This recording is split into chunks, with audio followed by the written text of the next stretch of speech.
Oi, gente, tudo bem com vocês? Espero que sim. Hoje eu tenho o prazer de conversar, fazer aquele bate-papo interessante, pra lá de interessante, viu, gente? Porque eu fiquei sabendo de uma coisa aqui que vocês vão ficar de queixo caído. É isso mesmo. Dr. Fernando Toquetti. Tudo bem, doutor Fernando? Tudo bem, Alessandra. Muito obrigada por me receber aqui na sua sala. Eu que agradeço pela oportunidade de a gente falar de um assunto tão importante que é a parte da mastologia. É verdade, porque o Dr. Fernando ele faz parte da equipe aqui de mastologistas do Hospital Beneficência Portuguesa e sempre se fala muito, né, Dr. Fernando, da questão da mastologia em si em Outubro Rosa, né? Mas eu acho que ainda, conversando com mulheres, né, e vendo até mesmo noticiários, enfim, matérias na internet, a gente vê como ainda fica uma lacuna, né, uma falta de informação muito grande para nós mulheres em relação a isso, né? Então, minha primeira pergunta, o que o mastologista faz? Perfeito. Né? O Outubro Rosa é um período realmente que a gente tem uma exposição maior para falar sobre mastologia, né? Exatamente, mas a parte do câncer de mama, né, que é o nosso papel principal dentro da área da mastologia, é um assunto que a gente tem que estar sempre conversando por se tratar de uma doença extremamente frequente na mulher. O mastologista ele é um médico especializado no tratamento, no diagnóstico e na prevenção das doenças mamárias em geral. Atendendo essa paciente, ou seja, recebendo essa paciente no nosso consultório, a gente consegue fazer uma estimativa de risco dessa paciente desenvolver uma doença durante a sua vida e personalizar ela um acompanhamento. Então, a gente basicamente divide em duas situações especiais, que é ou aquela paciente que não tem nenhum fator de risco, ela vai ter um acompanhamento habitual, mas eu tenho um outro subgrupo de pacientes que vão necessitar de exames diferenciados, um acompanhamento mais frequente. Então, se essa mulher ela não nos procurar para que a gente consiga identificar o caso dela e cuidar de uma maneira especial, essa paciente ela vai ser atendida como uma paciente que não tem nenhum fator de risco. Ou seja, ela não vai estar sendo atendida da melhor maneira possível. E ela, claro, vai ter alguma possibilidade de ou passar um período muito grande, né, um intervalo muito grande, sem que essa doença seja identificada, ou mesmo não ter nenhum tipo de auxílio. E na hora que ela identificar esse problema, a doença já está muito mais grave e com uma dificuldade muito maior, tanto na cura quanto um tratamento que vai ter que ser muito mais amplo e mais complicado. Até no nosso bate-papo antes dessa gravação, você estava me expondo a importância, doutor Fernando, de prevenção. Exato. Né? E não chegar aqui já com alguma coisa, porque não adianta chegar já com sintomas, esperar. Quais são os sintomas para eu procurar um mastologista? Não tem que esperar sintomas. Exatamente. Não é? Tem que ter esse tratamento preventivo. Exatamente. A gente, principalmente no Outubro Rosa, que é essa época da principal exposição, né, da parte do câncer de mama, a gente fica muito atrelado a o que a mulher tem que procurar um mastologista se ela sentir um nódulo, se ela sentir uma alteração, uma secreção na mama. Mas não, na verdade, o nosso papel principal é estar orientando a mulher de que geralmente quando ela vai ter algum tipo de sintoma mamário relacionado ao câncer, a doença ela já não está mais na fase inicial. Então, quando a gente pensa na questão do autoexame, por exemplo, é uma coisa muito importante para um conhecimento corporal, ela entender melhor o organismo dela, mas quando a gente diagnostica a paciente já com alguma sintomatologia, geralmente essa doença já não está numa fase inicial. Então, nós não queremos esperar receber essa paciente com algum sintoma. Nós precisamos identificar essas alterações antes de que esses sintomas apareçam. E aí a gente conseguir, claro, permitir a ela uma possibilidade de cura muito mais elevada e também reduzindo os agravos relacionados ao próprio tratamento. Por quê? Quando eu diagnostico essa doença numa fase precoce, a amplitude desse tratamento acaba sendo menor. Então a gente consegue ofertar um tratamento com altas taxas de cura com um tratamento muito menos agressivo, daquele que a gente faria numa paciente quando ela já chega com algum tipo de sintoma, alguma alteração mamária, que vai nos levar ao diagnóstico. Então o nosso principal papel é o quê? Sinalizar essa mulher a importância dela manter uma frequência adequada desses exames, a frequência adequada nas consultas médicas, justamente para a gente não se deparar com uma doença que já esteja numa situação mais avançada e com um impacto tão grande, né, posteriormente em qualidade de vida e mesmo em risco da gente não conseguir obter um controle adequado dessa doença. Mesmo porque nós temos alguns fatos aí, até mesmo fake news, né, doutor?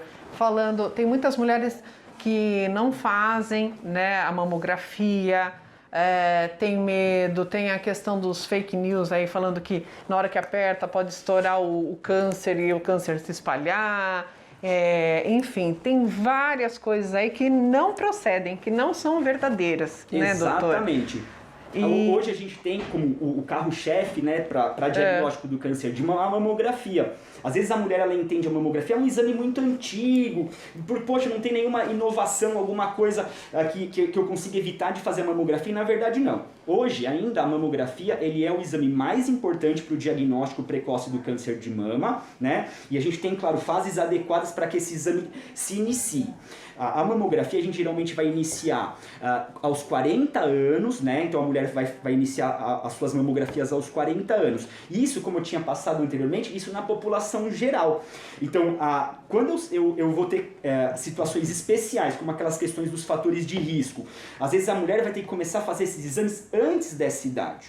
E tem que ficar muito claro que a mamografia é um exame de fácil realização, né? Um exame rápido de ser feito e que não apresenta risco significativo para a mulher. Muito medo se tem da questão da radiação, mas existem estudos, isso baseado, né, em estudos científicos mesmo, de instituições internacionais, mostrando a segurança da realização da mamografia. E ele é um exame que habitualmente ele é feito uma vez ao ano. Então a exposição à radiação ela é muito baixa, o risco de algum agravo, né, algum risco com relação a essa radiação é muito baixo.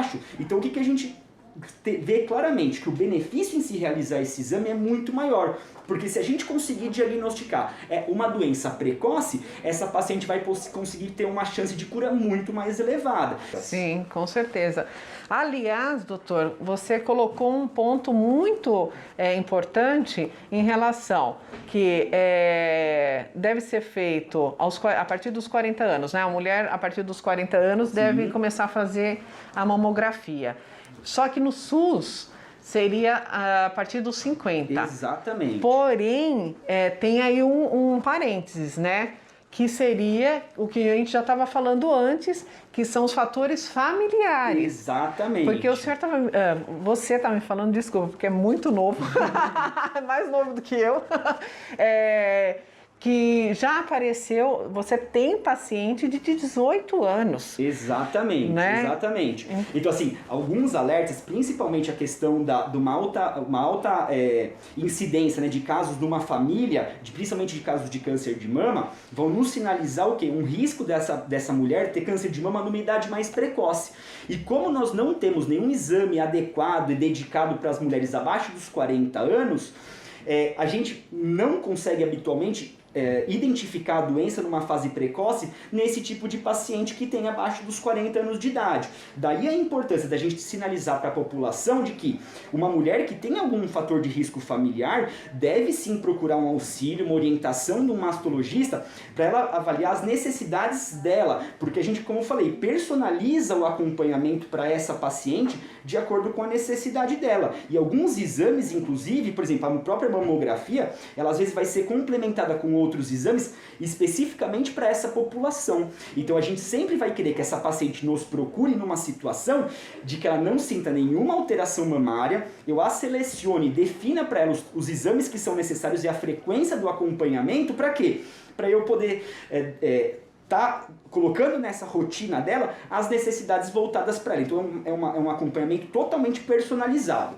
Quando a gente pensa no SUS, isso já tem uma dificuldade maior, porque os protocolos que são feitos para o SUS, eles estão alinhados também à questão dos gastos do próprio governo. Então, por isso que eles selecionam as pacientes acima dos 50 anos para realizar as mamografias. É o melhor método? Com certeza não. Nós temos estudos que mostram que no Brasil a frequência de doenças em pacientes jovens é muito grande e essas pacientes não vão estar tendo um cuidado adequado. E eu vou perder muitas pacientes a possibilidade de diagnosticar precocemente se eu não realizar mamografia entre os 40 e os 50 anos. Então, baseado nos dados que nós temos, né, e a própria Sociedade Brasileira de Mastologia orienta que a gente inicie esse rastreamento para as mulheres acima dos 40 anos de idade. Infelizmente o SUS não segue essa determinação. É uma pena mesmo, né, doutor? Aliás, falando sobre essa questão da genética, do histórico familiar, um tempo atrás nós tivemos um noticiário da Angelina Jolie, né? Que ela fez um procedimento. Explica um pouquinho para a gente entender melhor, doutor. Perfeito. Então, entrando no caso da Angelina Jolie, por questões familiares relacionadas à parte materna, né, a parte da mãe dela, ela realizou um estudo genético. Isso eu vou falar basicamente do que está exposto na mídia, né? Então, ela fez um estudo genético que mostrava o quê? Que ela tinha um alto risco de desenvolvimento de câncer ao longo da vida. E para ela foi proposto um tratamento profilático, que basicamente é o quê? A extração das glândulas mamárias numa fase em que a paciente ainda não desenvolveu a doença.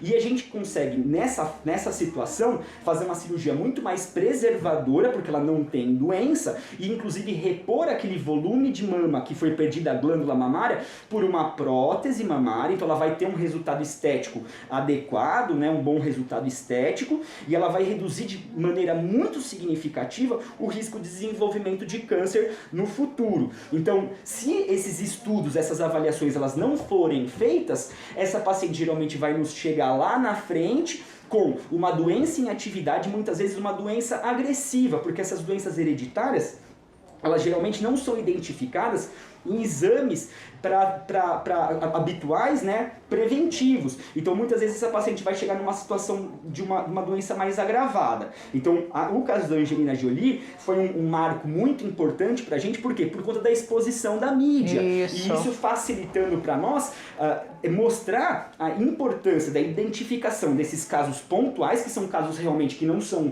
tão habituais, mas que se a gente não colocar isso para a população, essas pacientes nunca vão nos procurar e nos permitir cuidar delas de uma maneira diferenciada, selecionada, e que, claro, vai permitir cuidados, não só, eu digo assim, no caso específico da Angelina Jolie, que foi para uma cirurgia, que teve a necessidade de uma abordagem cirúrgica, mas às vezes até de uma frequência maior de consultas, exames especiais que me permitam uma identificação e, principalmente, mostrar para essa mulher que, eventualmente, ela não vai começar esse acompanhamento aos 40, ela vai começar, às vezes, aos 30, 35 anos, ou até, se eu identificar isso precoce, como, por exemplo, esse caso que eu falei dos 18 anos, a paciente, desde o momento que ela começa a menstruar, ela já iniciar essas consultas para que a gente possa orientar com relação ao desenvolvimento corporal, aos cuidados que ela tem que ter e também em mudanças nos hábitos de vida. Nós temos que lembrar que para a prevenção do câncer de mama, nós não estamos só falando de realização de exames para identificação. Nós temos que atuar nos fatores de risco. Então, aquela paciente que chega para a gente com algum grau de obesidade, sobrepeso, orientar a perder peso, orientar a fazer uma atividade física evitando o sedentarismo, tirando da vida da mulher aqueles hábitos danosos também com relação à parte de tabagismo, Sim. utilização frequente de bebidas alcoólicas. Então, ou seja, conseguindo selecionar e às vezes até mesmo orientando ela a evitar determinadas exposições na vida dela, alguns tipos de medicações. Então, tudo isso a gente consegue fazer com a paciente, como eu falei, de uma maneira personalizada. Às vezes essa paciente vai passar comigo e eu vou falar, olha, para você tudo certinho, você vai fazer tudo conforme todas as mulheres fazem. Por quê? Porque ela não tem nenhum fator de risco significativo. Agora, naquela mulher em que eu tenho um fator de risco maior, eu vou sim selecionar, orientar ela do que eu posso fazer, do que nós podemos ajudar ela. E claro que ela também vai ter a oportunidade de optar por um caminho ou por outro. Então, o que a gente faz basicamente é propor para ela tudo que a medicina atual tem para dar um suporte diferenciado, um cuidado maior. Doutor Fernando, então quer dizer que a questão mais importante de tudo isso que a gente está conversando é se prevenir, é se precaver antes que aconteça o pior, né? E vejo também, o doutor Fernando fala muito bem, graças a Deus, né? Explica muito bem pra gente. Eu vejo que dentro da mastologia também tem outros pontos que a gente pode abordar futuramente, né? Especificamente em cada área aí, né? Agora, pra gente finalizar, eu gostaria de saber, aliás, nem saber, eu acho que fica aí a dica, como você colocou, em primeiro lugar, conversar com os familiares, conversar com a mãe, com a avó, com a tia, né, para saber se alguém teve algum tipo de câncer, se foi câncer de mama, de útero, enfim, né? E a minha pergunta seria só por parte da mãe que a gente tem, nós mulheres temos que nos preocupar, né? Avó materna, tia materna, mãe, ou também por parte do pai, né? A avó paterna, tia paterna. Esse é um assunto, aliás, muito interessante, até eu acho que a mastologia é uma área que eu sou apaixonado, gosto muito do que eu faço e que tem muitas coisas muito interessantes. E essa pergunta, ela é muito, muito boa. Muitas mulheres, elas pensam assim, bom, se eu tive câncer do meu lado paterno, não, isso não tem problema, porque eu não recebi nada disso, e muito pelo contrário. O que a gente tem que lembrar? Que a gente nada mais é do que uma mistura da carga genética paterna e materna. Então nós podemos sim receber algumas alterações genéticas, né, alguns fatores de risco genético que venham do nosso lado paterno. Então, inclusive uma das coisas importantíssimas que muita gente não sabe é que o homem também tem câncer de mama. Nossa, era isso que eu ia falar. Que na hora que você me falou, por isso que eu deixei pro final, gente. A gente falar sobre câncer de mama, sempre vem o quê? Mulher. Mulher, câncer de mama, outubro rosa, mulher. Quer dizer, existe câncer de mama masculino. Existe.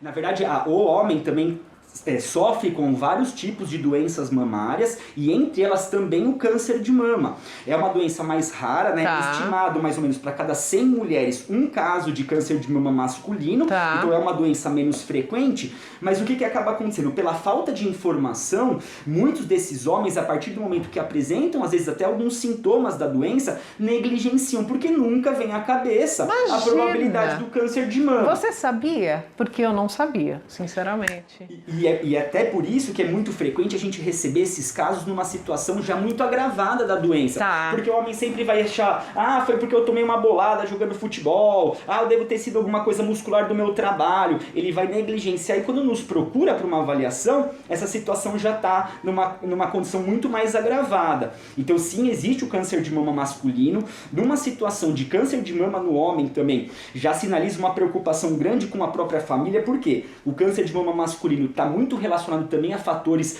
hereditários genéticos, sim, né? Então, ou seja, a gente tem que também ter uma atenção especial nessas famílias onde apareceu um câncer de mama masculino. E também sinalizar para a população, acho que isso é uma coisa importantíssima da nossa área médica, da área jornalística, da gente colocar claramente que o homem tem que se preocupar com as doenças mamárias, com os sintomas que possam aparecer, e a gente também receber esses homens no nosso consultório para uma avaliação, para uma orientação e, claro, a identificação dessa doença e um tratamento caso ela efetivamente exista, né? Então, sim, o câncer de mama masculino ele é uma doença que existe, apesar de não ser frequente. Tá aí, gente. Dr. Fernando, maravilhoso, explicando muito bem pra gente. Adorei o meu bate-papo com você, doutor. Obrigado. Muito obrigada. Eu que agradeço essas informações e fica aí já o convite para a gente marcar os próximos bate-papos aí, trazendo mais informações sobre sua área. Perfeito, eu fico à disposição, como eu falei, eu acho a área da mastologia uma área apaixonante, então a gente com certeza num bate-papo acaba abrindo um leque para vários tipos de assunto e eu fico à disposição, claro, para qualquer momento a gente voltar a falar sobre esse assunto. Muito obrigada, Dr. Fernando Toquete, mastologista aqui do Hospital Beneficência Portuguesa. Espero que você tenha gostado. Lembre-se de se inscrever no meu canal, curtir aí os vídeos, tá certo? E olha, vídeos que eu faço aqui no hospital, eu acho que eu faço isso porque pensando sempre que vai ter uma pessoa precisando dessas informações, doutor. Então você que acabou de assistir esse vídeo, acha que uma pessoa vai se interessar, aquela pessoa está precisando dessa informação? Compartilhe, tá certo? Até o próximo programa, Deus abençoe, tchau, tchau.